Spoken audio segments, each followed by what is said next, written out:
Welcome to the News Hour. Well, emergency workers in Western Germany and Belgium are searching for hundreds of people believed to be missing after devastating floods which followed days of heavy rain.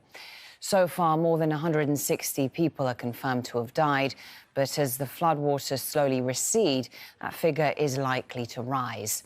In the German town of Erstadt, the scale of the disaster is slowly being revealed.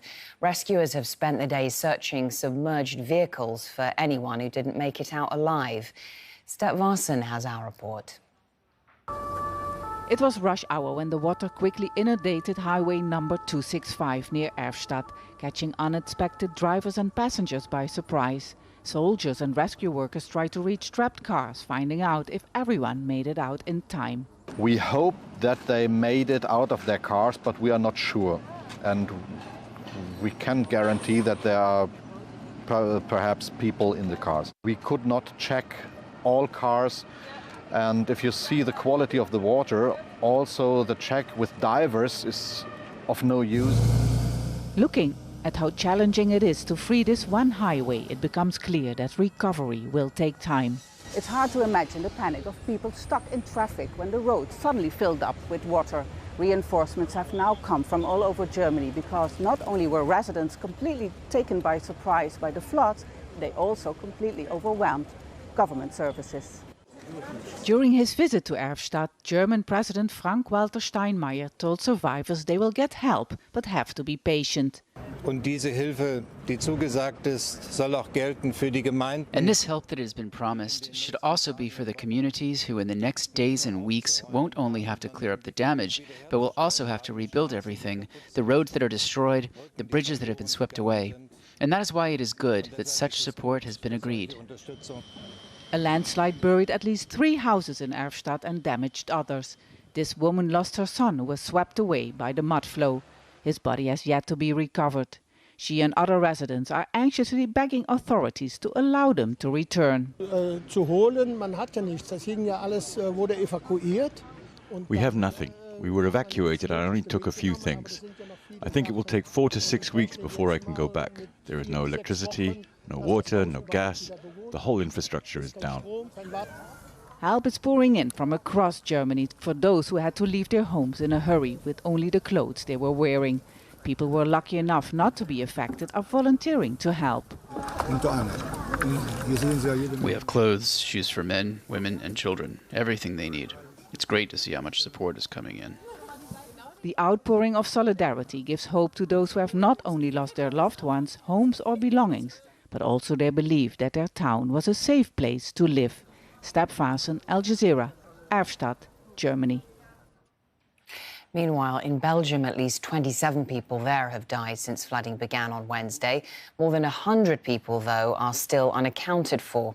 Troops have been sent into 4 of the country's 10 provinces to help with rescue and evacuation efforts. Natasha Butler reports now from the city of Liège, where most of the victims have been found. There's not much to save for some residents in this neighbourhood of the Belgian city of Liège. Most furniture and appliances are ruined, cars wrecked. The floodwaters that have caused so much damage have finally subsided, but the clean-up has only just begun. The water covered the cupboards. Pascal is still shaken. Rising waters had forced her and her teenage daughter to climb onto their roof, where they were stranded overnight until a neighbour helped rescue them. She says it's only once they were safe that reality struck. We have nothing left, no home, no furniture or clothes. It's so hard, but I say to myself, at least I saved my child. As a mother, that's the most important. It will be some time before residents in neighbourhoods like this one come to terms with what has happened. But what is lifting spirits is the fact that so many people have come here and rallied around to help. Handing out food and water or lending a hand. On nearly every affected street, volunteers.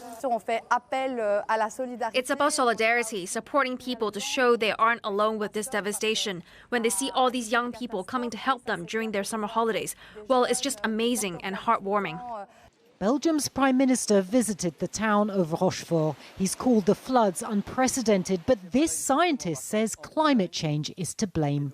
The rainfall was of course exceptional, but all of our climate data shows that it could happen again in the future. Emergency workers continue to move people from areas and homes considered unsafe. As they reach regions that were cut off by floodwaters, they say they may find more bodies, as dozens of people are missing. The hope here, though, is that they'll find survivors. Natasha Butler, Al Jazeera, Liège, Belgium. Well, scientists have long warned that climate change will lead to heavier downpours, but it'll be some time before we know if it played a role in the flooding across Europe. Researchers say a 1-degree rise in average global temperatures increases the atmosphere's capacity to hold water by 7%, raising the chance of heavy rainfall events like this one. The average global temperature is now about 1.2 degrees Celsius above the pre-industrial average. Modelling of more than 400 weather events, from storms to droughts and heat waves, has found that 70% were made more likely or more severe by human-caused climate change. They say that events like the recent record-breaking heat wave in the US and Canada are at least 150 times more likely to occur because of climate change. Well, Geert Jan van Oldenburg is a senior researcher at the Dutch Royal Meteorological Institute. Joins us now from the Netherlands via Skype. So I'm sure you've had a chance to reflect on the human toll of what we've just seen playing out in Western Germany and Belgium. Many lives have been lost, people are still missing, and then these scenes of devastation of infrastructure, roads, bridges, houses, all completely destroyed. How do you explain the intensity of what we've seen? Well, of course, the impact is just horrendous. I had never expected to have that many casualties in an event so close by, a flooding event. And we have a collaboration called World Weather Attribution, and we aim to find the connection to climate change to these kind of extreme events on relatively short timescales. And we just finished the heat in the Northwest and Northern America like a week ago. But we will probably decide tomorrow to take this on as well, because it's just so big. When you say it's just so big, how does it compare to past weather events? Because we know that in places like Germany, Belgium, certainly here in the UK, your country, the Netherlands, you probably have some sort of rain in the summer anyway. How does what we've just seen compare to the sort of patterns of the past? Well, I don't have the full data yet. I'm right now busy downloading and converting the German rain data, and I've requested the Belgium rain data. One measure is that the peak in the runoff of the discharge of the River Meuse in the Netherlands is the highest ever observed. And that is just from the Belgium part of the precipitation. In Germany was much worse. Will this extreme flooding happen on a regular basis? Do you think that people, and perhaps more importantly, governments and certainly local governments, provincial authorities, need to somehow prepare and build up resilience? Could this happen every year? Well, we don't know yet. I mean, every year, definitely not. It's such a rare event. The problem is that, yes, there is this background raising of the bar all through the world of this 7% per degree. And there's recent research by my colleague Haley Fowler from Newcastle that the depressions moves more slowly and can dump more rain at the same place for a longer time, so also increasing the rain. But when we did, for instance, a study of the Elbe floods of 2012, we could find no influence of climate change. Apparently, there are other factors that depressed the number again. And so it really depends on the region, on the season, whether there is an increase that is the kind of global average of 7% per degree or a bit more because of this stalling of depressions, or whether there are factors that actually increase it, like Hurricane Harvey over Houston, which was 15%, or there are other factors that decrease it to 0%. We just don't know until we've done the calculations. So in that sense, if you say that in some cases there are other factors, so it's not just about collecting evidence on the pressure that human beings are putting on the climate system.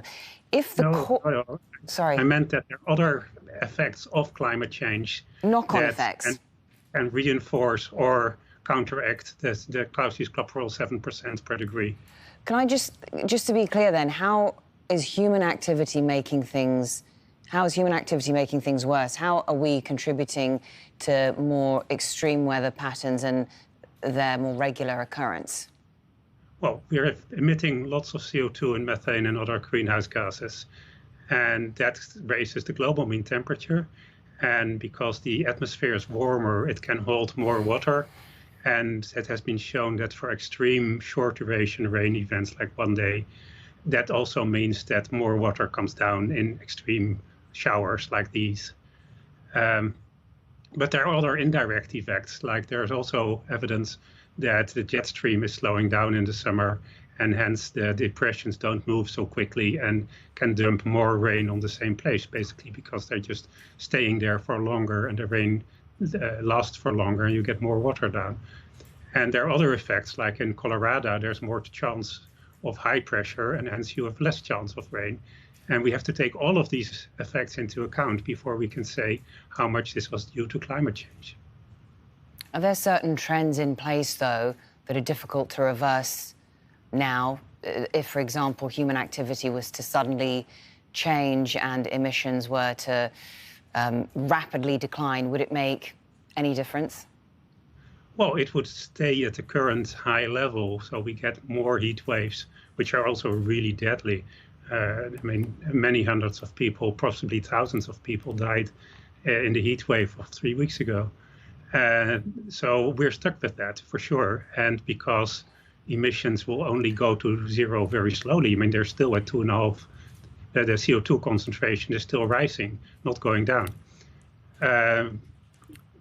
Or the increase is still rising.